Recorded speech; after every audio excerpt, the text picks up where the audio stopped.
Nasa kote sa Pasay ang ilang Vietnamese pogo worker na supplier umano ng droga sa iba pang pogo worker sa Metro Manila. Nakatutok si John Consulta, exclusive. Kunin na natin yan, kunin na natin.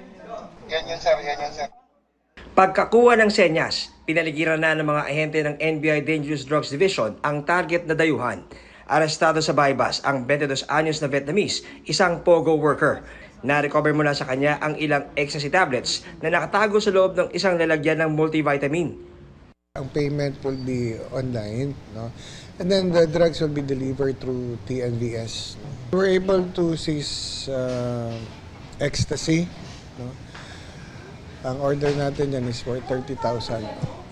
Dinala lang na arestong suspect ang mga operatiba sa kanyang condo unit sa Pasay City para makuha ang kanyang passport.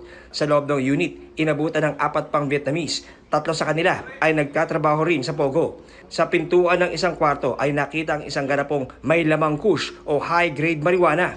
Kaya inimbitahan lahat sa tanggapan ng NBI. Isa sa kanila ang nagpositibo sa drug test. Where did you get the ecstasy tablets? Việt Nam có dịch vụ nó là gai với phim nè.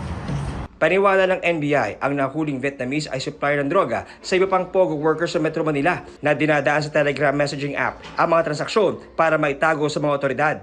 Ang directive kasi ni Director Jaime Santiago, no, is to focus on high-value target. No? These are foreigners and yung mga celebrities. And ito na-prove natin that itong mga pogo workers na ito are not only are also doing some other illegal things in the country, like using drugs and pushing illegal drugs.